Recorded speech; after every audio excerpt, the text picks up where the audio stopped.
You are listening to All Burgundy and Gold, everything powered by the urban sports scene and Fox Sports Radio 96.9 FM and 1340 AM. Hopewell, Virginia. Your host are myself, Wole, Glen, and Mo. The homie Ray Jeezy is out. But joining us as a guest, but a special guest, is Kayla Powell. Kayla is young in the game, but ready to work. What's good, Kayla? And welcome to All Burgundy and Gold, everything.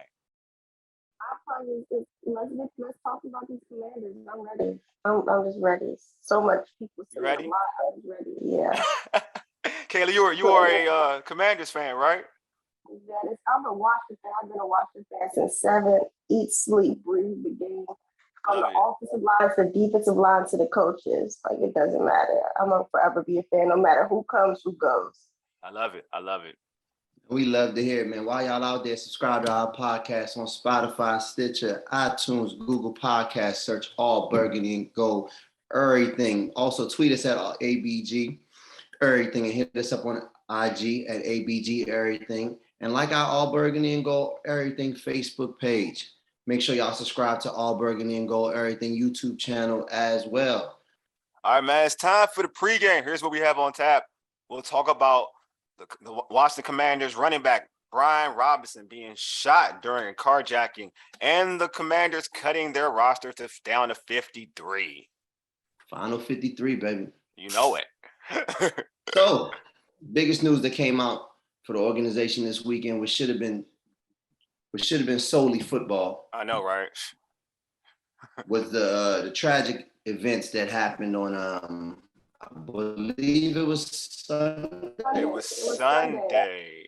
I believe it was Sunday. No, unfortunate. Let me not say tragic. Let me not say tragic. The unfortunate events that happened on Sunday with Washington Commanders rookie running back Brian Robinson Jr. was shot multiple times and was a victim of an attempted car robbery right there on 8th Street in Northeast at the Crab Boss. What are your thoughts on what we heard happen, Kayla? Heartbreaking. Like, gun violence is not just in the DMV, but like it's everywhere. People talk about it 1 second and it just disappears. Like, it's just sad. It's sickening. Like, you can't do anything else. Go outside, go to the rec, play basketball, play football, rap. Like, ain't nothing better to do than just to be killing people, robbing people. Like, it doesn't have to be a celebrity or anybody for them to take action. Even at this, there's nothing still not going to be done. So it's like our voices really don't matter. We protest, nothing happens. We march peacefully, nothing happens. We loot, but we get arrested. Like, when will they listen until one of theirs is gone? Even at that, nothing still gets done. Like, it's just sad. It's really just sad. I just think it's a sad situation because, like, you have a kid that's coming from a whole different. He's not from the DMV. He's not from DC. He's a rookie. So this whole area is new to him. I just don't want him to go into this area and now be kind of jaded with this area, right? Because again, this is new. This ain't home for him. This is your new career, right? And you're in a new place. You want this to be like your home. And now, this happens to you. It's traumatic. So to me, it's like just him being in this situation. I don't want him to be ill on DC, because DC, there's a lot of great things in DC. DC is beautiful. You know what I'm saying? But like, obviously this happening kind of hinders that. Yeah, it's a sad thing that happened. That it happened. Especially for him in the organization. Seems like this organization can't catch a break, right? Yeah, he was going to be potentially the starting running back, right? He's been named the starting running back for this organization. People looking for high hopes from him. Don't know how long he's going to be out. Haven't seen reports yet on how long he's going to be out. But again, it seems like this organization, when they start to take one step forward, it's something happens to pull them back into reality. And I'm glad that the young man is still alive. It could have. That's the most important thing, man. Yeah, that's the most important thing. It could have been much worse, right? Like, the cars can be replaced, the money, whatever else can be replaced, right? The food can be replaced, but a life can't, right? Yeah. So we appreciate him for being there, and I like how Robert Vera and the team has rallied around him and supported him. I think that is great as well. The organization is doing a good job with supporting him and supporting and whatever he needs during this time. We know that he had a successful surgery, so everything is right now is looking up and looking good for Brian Robinson. I think the most important thing is don't rush it. I know, obviously, he got named as the starter. I mean, he was going to be the starter. Like, everybody knew he was going to be the starting running back. But just because you got kind of you hyped and geeked on that, doesn't mean like, oh, I got to rush back in there and try to, you know, get my job back. Nah, man, this is about life. This is about having a long, fruitful life. You know what I'm saying? It's about having a long, fruitful life. So, I mean, he was blessed that in this aspect that, you know, it was he got shot in the knee, but no major ligaments were damaged or whatnot. But you had surgery, so it's still, you know, you're still gonna be set back. You know what I mean? So just if you guys sit out, you know, 5, 6, 7 weeks, man, if you guys sell the whole year for real, do it. You know what I'm saying? Like this is your legs. I mean, you got an opportunity to still get fully healthy and be the same dude if you get the proper amount of rest. There's no need to press it. You know what I'm saying? And obviously it's a traumatic experience. You know what I'm saying? Like for me, I've been like robbed at gunpoint. So I know what it is. I know what time it is. And I know how, you know, how that kind of that situation that how that can, you know, change you to a certain extent and how you kind of move differently because of stuff like that. So I just get like, to me, I just hope like he takes care of himself mentally, physically. You know what I'm saying? Don't listen to your boys. Don't listen to the pressure. Don't listen to the pundits. You know what I'm saying? I don't even care if Antonio Gibson is like balling. Don't press yourself to get back out there. Like it ain't worth it. That ain't worth it. It's about having a long career. You know, we've seen a lot of times in football, people get so enamored, like they feel pressure to try to get back on the football field because of whatever, because of they think somebody about to take their spot or, you know, the money or whatever. Like, nah, like relax, get yourself to when you're comfortable getting back. And when you're comfortable being back, and I mean you're comfortable being back and your body's comfortable being back, then you go back on the football field. Absolutely. I concur with you 100%. I think that was my stance on it.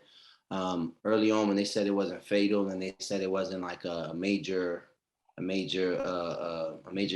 issue for him. A lot of people immediately started talking about, oh, he can be back after the bye week. And I was like, you don't want to rush this kind of thing. Not with a player at a position who predominantly uses the body parts that were injured in this unfortunate event. On top of that, we don't know what kind of mental toll is taking on him. Like you said, he's not from here. He may not be familiar with our, you know, the culture here and how things happen here and how to move around here, right? Like he's just gotten here. He's probably not even, well, he's not even like 3-4 months on the job. So we know that DC is a popular area, popular place, of course, because the nation. Especially that side of town. That side of town popular. Yeah, H3 popular now. We know that there are haters everywhere you go. Yeah, people want to be you. People are scoping the scene and all that kind of stuff. So we chalk it up to a young man. It's gonna be a valuable lesson for him for the rest of his life. How to maneuver around here, just maneuver. Period. You know, in a major market coming from where he comes from and playing in Alabama. But I'm just glad that he's healthy. I'm not worried about him rushing back on the field. If he was named a starter before, he'll regain his form and he'll prove that once again. And everything will take care of itself so that he can be the best football player he can for the duration of his career.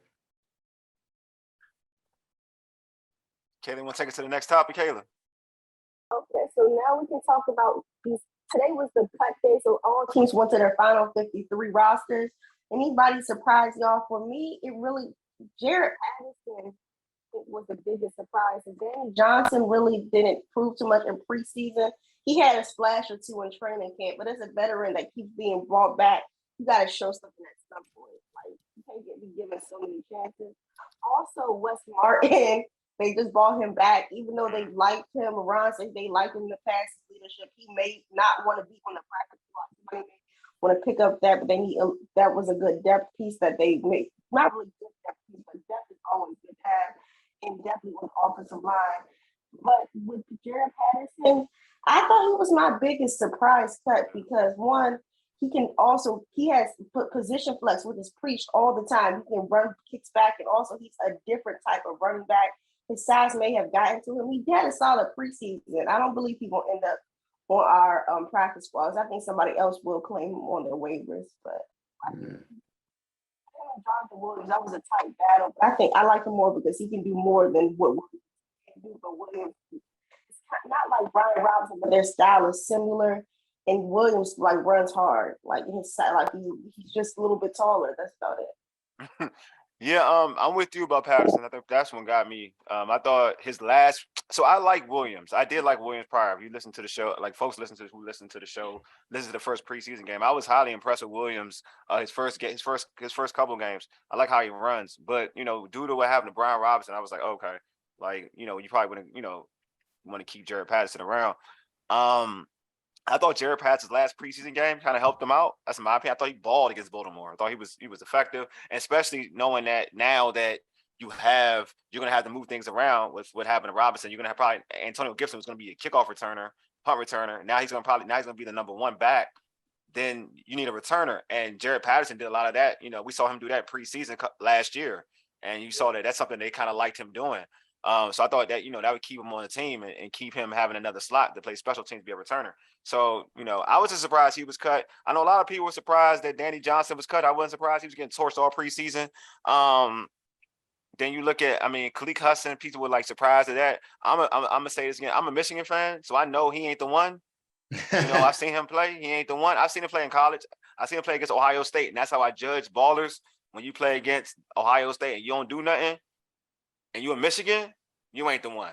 So I know, so I'm not surprised at that. I'm surprised that they did a lot of cuts in terms of linebacker corridor, in terms of that position, because they're not deep in that position. So why, you get whatever you can get. So that lets me think that you got somebody in mind you want to bring in. There's something that's already there. I think you mentioned Wes Martin. I thought it's funny that they got Wes Martin, but I thought about it. I was like, okay, you were just trying to get intel on Jacksonville. Like, you brought him in just to get intel on Jacksonville, and that's why you cut him off the bat. Because at the end of the day, like that's a dude that you did draft. Like, this organization drafted Wes Martin. Washington did. You brought him back for like one game. You played him. So I was like, first I was thinking, like, did you need a body just for that one preseason game? Because you did have injuries on the O-line. But now I was like, nah, you playing Jacksonville. You could have brought anybody for a body. You wanted to get some intel from this dude.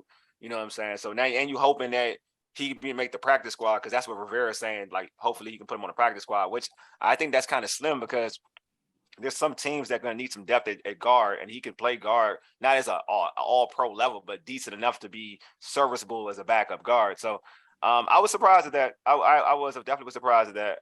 But yeah, I think they got some players that they have in mind that they want to bring in. But yeah, people were like kind of fixated on Danny Johnson. I was like, yeah, Danny got burnt. Danny got burnt a lot. Danny got burnt a lot, like a lot. I'm sure he's a nice guy. But I think Danny just being around, and Danny being able to fill in from time to time. I think people, kind of barely. He did all right. Like, that's all right. We're talking about being serviceable. We're talking about depth, right? Look, man, they still trying to cover up from letting my man Jimmy go, man. They still trying to replace Jimmy. Jimmy Moreland go, right? I'm gonna tell you, like, they still trying to replace Jimmy. Like, they had one. Moreland was that dog. He was always around the ball. He always picked up interceptions. He was around the ball. I watched him play when he played at JMU. He was always the same way, right? He was that guy that was around there. But they let him go, and it was terrible, because Jimmy was there. He was doing everything everybody asked. We saw him at camp when he was at training camp down in Richmond. Jimmy was that guy that, he brought intensity to practice and all that. The guy I thought, played first couple preseason games that was good, that was Stephen Parker. I'm surprised they let him go. That's the one, yeah. But they did that quick. They was quick with that one too. But with Stephen Parker. Go, Kayla. With Stephen Parker, he flashed in that first preseason game. After that, he was everywhere. Like, he made his presence known that first game, but after that, it wasn't felt at all. Like, after the first game, I was sold, but after the second and third game, where was Parker? But it had some to me. I think sometimes that happened in practice. He wasn't getting that burn. He probably one of those guys who's a gamer, not a practice person. Because again, his time did get limited. And as you mentioned, Kayla, in the second and third preseason game. But the first game, Stephen Parker was that guy. He played the whole game. Even he was always around the football. Second game, time started swinging down a little bit. He'll probably land somewhere, because he is a veteran coming from Oklahoma. But he will probably land somewhere on somebody's squad. He can make Washington practice squad. I think my answer was Jared Patterson, especially after the unfortunate events of the weekend. Yeah. I thought that, I was in the mindset that they wouldn't rush Brian Robinson back. So I'm assuming like a non-football injury type list. Yeah. Sit out for 6 weeks at the very least, or something of that nature, reevaluate it. So I'm very interested to see what they're going to do. It seems to me that Patterson probably will get on the practice squad. Yeah, but there's a chance somebody may snatch him though. I think there's a chance somebody gonna snatch him though. But I know I'm with you though. I know you're saying. I mean, familiarity, being with a team, being from home. I think all those things factor in for him, right? Good point. Trying to go find a new system and go elsewhere and learn a new, and you're already the third running back. You're going to be the third running back wherever you come. If you're going to be that, unless it's a premium opportunity, if you're going to just be what you have been for the Commanders, then you might as well, just wait around for the Commanders call, unless things get wonky. But I think because of the unfortunate events, even though we did see them all welcome Brian Robinson back today, I think that there's no rush to get him back on the field. I would like to see Jared Patterson come back, especially with Antonio Gibson back at the top of the depth chart, and going to be toting the responsibility. He's going to need somebody that can just hit the hole, because we know J.D. McKissick isn't much of a power runner, admittedly so himself. He says he's still trying to learn the position, transitioning from wide receiver through the course of his career. So I'll be very interested to see what they do with Jared Patterson either coming back or who they see on the waiver wire that they could obtain and bring in for the third running back spot. I do think they like Jonathan Williams though. They do like Jonathan Williams. I know that, and he runs hard. I'll give him that. He does run hard. And he hangs onto the football. Huh? And he hangs on to the football. Yeah, he holds on the football too. That's very important. Very important. Very important. But I want to go back to Parker because I do like Parker. So it's wild with something Kayla said, like he didn't flash. You know what? I'm gonna be honest with you. Nobody flashes preseason to me. Like I was really trying to think like who should make the like usually every year there's a player that's like oh, they should make the team because they played so hard. Parker was that guy for me, but it's because of one game though. You're right. He only flashed in one game. But I'm trying to look in the whole preseason, like who flashed. Rogers, you can look at. Rogers is gonna make the team. I'm saying Derek Forrest. I saw him a lot, and I'm not even like Derek Forrest. He was doing. Did you? I saw him make like one tackle. Daniel Wise looked solid for Darius. Yeah, Wise did. But those are like Darius Mathis. Mm-hmm.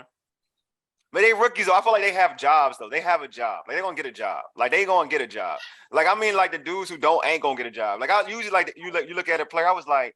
I wanted Kelvin Harmon to show out. Kelvin Harmon to show out, but he didn't. He got cut. Jimmy Harmon? Yep, I wanted him to show out. Yeah, they cut him early. He could have, but once he dropped that, I don't call it drop. Once he didn't make that hard catch, then they was like, "Oh, we're gonna cut you." They just wanted to cut him. Yeah, but you think about it, he had about 3 years to do so. I mean, he had 3 years. He's been with Harmon. I feel bad for Harmon because you know what? I'm gonna be honest. I feel bad for Harmon because I do think Harmon had potential. That knee injury screwed him. Like it did. Yeah. It is what it is. That knee injury screwed him. And like I do think that if he had an opportunity to, like, if he was healthy, he would have an opportunity. I think he could definitely. To me, he's better when healthy. He's better than Cam Sims. When healthy, when he's really, really healthy. Because if you look at the body of work, I'm a big believer of body of work at NC State. And if you look at him in flashes, when he did play that year, he showed flashes of making plays. I mean, although he's a possession receiver, he's you know what I mean? Like when healthy, he's good. Like, but that injury messed him up. And if you don't, and it's hard, like you just tore your ACL and you ain't fast already. Like that makes it 10 times harder, man. Like for real. So yeah, I feel for him. On the topic of the cuts, I think we took to Twitter, right? IG and Facebook. Oh no, I ain't getting nothing right now. I didn't. We didn't get anything back. I can't find what I got. Like I couldn't find. Okay, we come back to that. But I appreciate you though. Look at you working. I see how you work, bro. Do you think this team is done with the roster? And could they bring Landon Collins back? Okay, so first, they're not done. Ron has even stated today in his press conference they're not done just because they let go of. They're not going to keep 5 tight ends. They may put Hodges on the IR or something with Hodges or use that as a deal. But I think they either bring in another DB or another linebacker. Linebackers are not valued in the NFL like they used to be. What teams used to know that has 4 or 5 solid linebackers within their system? And then also with Landon Collins, he's not really a line. I don't think he's going to come back. He's been done by. I don't think I don't think he's going to settle for less. I think he's a good leader, but I think they're going to find somebody who can fit his void. Like, I think Landon Collins days are over, but they do bring in somebody. They're not done. But like, they're going to make a move. I would say that the thing about it is that, like, I think because Doc Walker had said it on the radio, and I totally agree with him, because I was like, me and Doc are like kindred spirits, like we like the same dude. But he was like, yeah, when they went on a 4-game winning streak, who was like their best defensive player on that streak? Landon Collins. So how come you don't keep the same player on your squad who helps you get on that winning streak on the defensive side of the football? And I was like, see, Doc, you speaking my language. I'm with you. I'm not sure if the disconnect with Landon is he still want to play safety because that needs to end. But I just feel like in that position, in terms of making plays, like for that team, that unit, he was making plays at Buffalo nickel. If you at Buffalo, AJ Klein, they're still true linebackers. Yeah, but they're so fixated. You're right, but they're so fixated in running Buffalo nickel. Like that's what they wanted. That's the thing. Like they want to go to this Buffalo nickel. So they're looking for a Buffalo nickel, and they want to like Forrest. They want to play Forrest at Buffalo nickel. They want to play Percy. What's that? Percy Butler. Percy Butler. Thank you, Percy Butler at Buffalo nickel. But you had a dude that was killing at Buffalo nickel. That you just like. But again, if he don't want to come, if Landon's saying like, oh, I want to play safety, then I'm with it. Like I'm like, nah, you shouldn't be back. Like, you can't play safety. If Landon like, I'll play a Buffalo nickel, you better be like, you hit that phone and be like, yeah, hey Landon, what you doing, bruh? It's about that time. Like suit up. Cause they're not like this defense ain't like we've been gassing this defense up for too long. I think Landon just had a big price tag. I think it was time to come up off of that and get that off the books. He's at home, he's chilling. Yeah, right. I mean, he's at home. So now he comes back. Now he comes back in a role that he's familiar with, a role that suits him beautifully because he's a downhill guy. He's a thumper. You know what I mean? He has to learn how to shed blocks a little better, but he has quickness and athleticism that normal linebackers wouldn't have. And you know, he's a hell of a tackler. When he gets around the ball, he's a hell of a tackler. So you know, come in for a lower rate. And now that he's at this point of the year, contract's not guaranteed. He has to earn everything. I mean, another person who doesn't need to be in a situation where they're not familiar with a role. You see what I'm saying? Like, so the commanders have a lot of things in place. So we're gonna see how all this uncovers. But Landon wouldn't be a bad idea if you ask me, especially since Jamin hasn't graduated yet to be the. Well, he getting better. He getting better supposedly, but he ain't. We don't know. He the unknown. Everything unknown for me. Glenn, what you about to say? No. I'm just saying Landon can come. He knows the organization. Hopefully, I don't think he'll be back what he was. Well, can't be what he was when he was in New York, right? Because in New York, Landon Collins was that dude. I guess he came to Washington and really wasn't playing in position and didn't go to where the organization wanted him to go to excel to. He did get better last year, right? We saw him on the 4-game winning streak. He got better. Landon Collins was that guy. You know, he was able to make tackles, but that's because he was playing in the box, right? Yeah. He wasn't playing in space. He's a guy that needs to come in the box and play in space. You know, we got Cole Holcomb, which again, he's a true linebacker type guy. You got Jamison Davis who can do it. The questions are, can David Mayo and David Mayo. No, you're right. I heard you say. I know what you said. Yeah, David Mayo. You mentioned that dude. You mentioned the bum. Sorry, I can't be saying that. I'm going to my point. I told myself I'm not going to talk like that no more. I'm going to my point. The point is, can they do that? You kept guys that we're not, as a fan base or journalists, not 100% sure on, and you could have brought a proven guy in and stopped. I think the problem is the linebacker core, the whole linebacker core except for Cole Holcomb are experiments. Can we be honest? They're experiments. I can't say that about Jamin Davis. I don't think he's an experiment. I think Jamin Davis is an experiment. Just because of the injuries last season, he was played at the wrong position. With him playing in a correct position, I think he's gonna do better. He's looked better in camp. He played better in a few preseason games. I think him playing in his correct position is gonna do good for him. The other two I can say, but not Davis. I think he was just played in the wrong position. The reason that experiment is he hasn't played at this level, right? And he played somewhere else last year, coming from college, then going to outside backer, moving to inside in the NFL. Is an experiment because look at it, he didn't even start the first preseason game. He had to work his way into starting for the organizations. To me, that tells me. You mean his first? You talking about as a rookie? No, this season. No, he started against Kansas City. He started Kansas City. No, the first preseason game. He Oh, started. sorry. You talking about not Kansas City? I'm sorry. What game was that? He didn't start. Carolina. He started. You sure he started Carolina? He didn't start Carolina. Mayo wasn't starting. Mayo was not starting. Man, Mayo wasn't starting, bro. It was Davis, bro. It was Davis. I didn't think it was. No, Davis started. No, Davis started. No, Davis definitely started. Davis started. They just play Mayo. They just give Mayo too much burn on certain rundowns. Again, this is the thing. Like they put Mayo. My problem is that in today's NFL, which is a problem. Like this is the problem with Mayo. Even playing Mayo, it's a passing league. Just because you on the field and you think they're gonna run, they're gonna exploit you because you suck in coverage. It is what it is. Like this dude, and he ain't even that thorough of a run stopper. This is what I hate. Like I hate that. I hate it. He ain't even that thorough as a run stopper. Jamin can cover, and Jamin is more physically gifted in terms of speed or whatever. I do agree with Kayla in terms of they use him incorrectly. I mean, I do believe that they use it incorrectly because you didn't just like you know that he's coming into the NFL playing a different position. Like you didn't utilize his skill set. If he doesn't know how to do something correctly, then utilize him a certain way.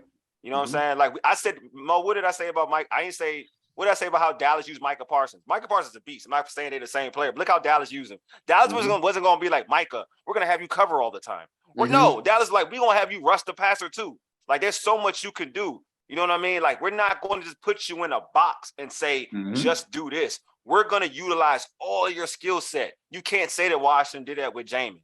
Like if I had Jamin, like if you run a 4-3, I'm gonna try to utilize that speed on blitzing downs. I'm gonna get you free. Like I'm gonna try to see if you can get to the quarterback quick. Like I'm gonna utilize that. I know you could cover, but there's so much I'm gonna do with that speed. So like that's the thing. Like I got annoyed, and then you put him in. You want him to be the next middle linebacker, like nah, you're doing too much. Like you're doing too much with that. The injuries within they had to fill. But it's not even just they forced him into something they shouldn't even. They wanted him to be in that. I know he shouldn't have.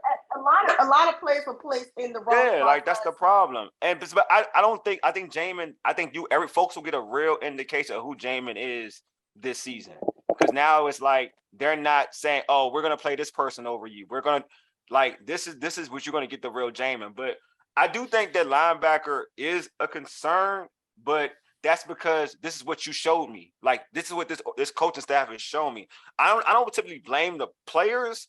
I blame what the system is for these players. You know what I'm saying? So I want to see if this is all it is, and also if these players go down. To be honest with you, there is no depth. If you don't like Jamin, so if you're a fan and you don't like Jamin and Holcomb, and one of them dudes go down. Where do you go from there? Like for real, like really. Look out for Kevin Pierre Lewis. Look out for Kevin Pierre. They from the beginning of Ron's pressures, almost a lot of his pressures, he stated they're still got their eye on somebody. He's not, even today, he said they're not done. He stated, the coach said they're not done. What do you want? What else do you want? Like, it's not like all these other teams are making a lot of moves right now. The Eagles had one player, but the waiver wire still hasn't passed. Teams still got to look at certain things, move some stuff around a little bit before the week one starts. Yeah, so I will say I don't be believing Ron though, because Ron be lying to me. But it's okay though. I mean, I know what you're saying though. Ron be swelling. I just find it hard. Ron be swelling. I find it hard for you all to find it. I find it hard for the Commanders to find a linebacker that is going to come in from the scrap heap right now. Is going to be able to come in and be formidable and possibly help call plays if somebody goes down. Commanders messed up. They messed up when Bobby Wagner was out. Oh, you said Pierre Lewis? You like Pierre Lewis, Kayla? He's been in the system. You like him? No, you like him? He's been in the system. Yeah, okay, I got you. And also, he's not going to ask as much as Landon would ask. I don't think he was cut today. Ron likes him. He's been in the system. It's about depth. Like, Landon's not going to take a huge pay cut. Landon has to take a pay cut. It is September 1. Oh yeah, Landon got to take one. He can't take no. He got nobody won Landon for that price. It's September 2. No, it's September. This like Landon done played his cards already. Landon Collins will never make another big contract. Yeah, he didn't messed up. He messed that up. Like he messed that up. I don't even know what Landon was doing. Like I like Landon. Landon will be playing for the veterans minimum. Yeah, he about to get that for a little while. You need to fire his agent. Just posted pictures in the Panthers locker room. Panthers. On his Instagram. Yeah. Yeah, he was here not too long ago. He can post all the pictures he want. They ain't giving that bag though. I'm gonna tell you, Nobody's giving Landon Collins a bag. the Washington Commanders messed up when Bobby Wagner was out there, and Bobby Wagner Man, they should got Bobby too. They should have. The Washington Commanders knew they had a linebacker issue. Management knew they had a linebacker issue. Fan base knew they had a linebacker issue. And Bobby We're not talking about the past regime. We're not talking about the current regime. This current regime is different from the Washington past. It's not the Washington present. This regime has switched a lot. Our training staff is different for one. You want me to keep on going? Because you talk about the past, the negative. I'm tired of the negativity about the team. Let's talk facts. Let's talk positivity. Last season, we had one of the most teams with the most players in the coach. What do? Go out there, beat Brady. Go out there, beat teams above 500. What does Dallas do? None of that. Like what else do y'all want? We're building weapons. What would they do? Go get a quarterback. What if y'all been mad when they would have got Deshaun Watson? Like, come on now. No, Bobby Wagner is the best linebacker in the NFL, and Bobby Wagner was out there on the market. The Washington Commanders knew got Bobby. They had the money. The Rams. They get everybody, man. Good God, they get everybody. And the Washington Commanders had the money to get Bobby Wagner, and they did not get to him. But Bobby wasn't coming anyway. I wanted Bobby. I wanted Bobby. But Bobby wasn't coming anyway, Glenn. Oh, I know he wasn't coming. We never heard anything about coming nowhere. They didn't even make an offer or approach. This is what I'm saying. This is what I would say. If you wanted Bobby, you just got to throw Bobby the bag. Like, but she like to. I know what Kayla's saying. Kayla's saying like, oh, the old regime would have gave him all the money. This regime don't spend that money. Like, nah, I'm saying. And Bobby didn't even break the bank like that. Bobby only signed. No, because the Rams. Because to your point, it's the Rams though. They just won the Super Bowl. So he's gonna go to the Rams. But I'm saying if you were a team that's not a contender, you typically just go higher in your money. You know what I'm saying? But Bobby wasn't. We all know Bobby was looking for a certain deal. If he didn't get the deal that he wanted, he's gonna go to the winner. You know what I'm saying? Plus, he wanted to play Seattle twice though. But I mean, there's a lot of unknown with this team. There's a lot of unknown with the with certain play, certain positions. Oh no, 3 years within. First year go to the playoffs. Second year, half the team goes out with COVID. You still manage with 7 games with the quarterback. First game of the season, quarterback goes down. If you don't say that's adverse, we had several players on our defense who's lost family members throughout the season. Like, come on now. Like, what are we talking? You talking about like? Are we talking about the regime of the Rivera regime? Yes, it's only year 3, first year postseason. Yeah, I mean, first season. All right, so this is the thing. Like, I'm a third year in Carolina. He done better.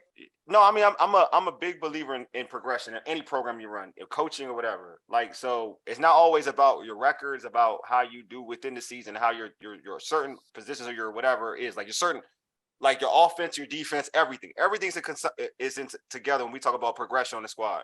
So you're talking about year one. Year one was, if you look at year one compared to the regime of Gruden, when Gruden got fired, yes, they were better, right? They were better from the Gruden to year one for Rivera. Year 2 was a backtrack. I know you're gonna say COVID, and I agree. I know you're talking about, but a lot of teams dealt with COVID. A lot of teams. We had the most players out of all. I'm saying a lot of teams dealt with. There's some teams that a lot of teams dealt with COVID, and then also in terms of play and coaching. If you're telling me like the defense that we saw, went in a lot of games. I get you what I'm saying. Like if you look at the defense, even when healthy, Kayla, the defense when they were healthy, they were not the same defense that we saw last year. They weren't healthy the whole season. No, they came in the season healthy. Chase was all their main cores were healthy in the first game of the season. They didn't look good. For 5 games of this, they didn't look good defensively. Okay. I'm just like they didn't look good defensively. This team was not. I don't believe in Jack Del Rio, but this. Yeah, I'm just saying like progression. I hear you saying like I'm just talking about progression. We talking about getting better as a whole unit, as a team. It's just a team, a unit. Like. They went back, like Jack Del Rio year 1 was way better than Jack Del Rio in year 2. So in terms of a whole team and a unit, they went backwards. So I'm saying like, this is why year 3 is important to me, because it's about progression. If anybody takes a job in your first year, in terms of making a profit, you did great. Your second year, you went backwards. Productivity, everything went backwards. You're supposed to get better every year. That's when you're building your program. You're building a successful program. Year 3 is it for like year 3. I say it, but year 3 is the year that we want to see true progression. You know what I'm saying? That's what I'm saying. Like, so this is very important for Ron. And it's not about being negative. This is very important for Ron because we got to show progression. Because year 2, You thinking like after year one, hey, you had this type of quarterback, you had to deal with this, you had to deal with COVID in year one too. You had to deal with a lot of COVID stuff in year one too, and he did a good job running that. Year two, it wasn't the same. So I want to see quarterback went out first game of the season. Ryan Fitzpatrick went out first game. Yeah, Heineke, who doesn't even have a strong arm, with an offensive line that was banged. Yeah, but you still had, but yeah, I agree. I know exactly what you're saying. They still have what played solid against teams above 500, which other teams within the division does not do well. They stayed in games. I'm not saying they were perfect, but you're acting. Like this is how all the media does this team. No, I'm not saying that. I'm not saying it really is annoying. I'm not saying that either. I'm just saying that, like, if you look at like I'm saying, we're going game to game, year to year, like game to game. Even like last year, if you look at like just remember watching the games, like and breaking down X's and O's and just looking at like how they played in terms of like people running wide open, and we're talking about the starters even on defense. And your team is based on defense. It's not even based on offense. This team was never based on offense. If you build the team up, they were never based offensively. Like even Rivera's first year, the second year, never was based on offense. It was always based on the defense. The defense was supposed to be the bell cow. That's the way this team has been built. Every team has an identity. This identity was supposed to be the defense. Year two's defense, in terms of everything, was all jacked up. Let's break down the defense from last year. We had a lot of new pieces coming. First off, William Jackson learning a new system in the middle of the season, towards the end of the season. Catch on, you don't jump from being a zone safety to just playing man. Yeah. That takes time. That'll happen in 1 year. You take progression and learn different schemes from different schemes, and everybody's not the same with development. But Kane, in the middle of the season, he was learning a new system as well. Montez Sweat lost some family members. Let's not talk about Jeremy Reese. What happened with him? With Benjamin St. Just our starting corner, he had concussion issues throughout the season. Like, come on, that's half of the starters. Chase Young went down. Like, you want me to continue? Kayla, we get it. What we're saying is. Like the teams did not produce for whatever reasons. Yeah. Throughout the season, they got better throughout the season. Beat teams above 500. So how is that not producing? Heineke can go against Brady. Can Dak Prescott beat Brady? Understood, Kayla. The point is that you want to see progression as a team, right? A lot of people may question that first year playoff run. A lot of people think that was fluke, that a 7-9, the division was the weakest division of all time. I was one of those people that I said it every week on this show, as long as they would let me. You know what I mean? So like, you have to understand that we're just talking about the sheer production of it all, like the clear black and white facts, right, on paper. The team just did not produce, and it did not take a step forward in the right direction last year. How could they communicate if half of the starters aren't playing? If the team's going through so much a lot of teams went not as much as Washington. Do not sit there and say a lot of teams go through the same stuff that we would go through. What we're saying is that's what makes the good and elite teams good and elite, and that's what separates Washington from those good and elite teams. But we beat good and elite teams. We can beat good and elite teams, but you have to. We about to end the show. This is dope. We about to end it. Hey, Kayla, before we end this joint, can you let folks know how they can catch you on social media?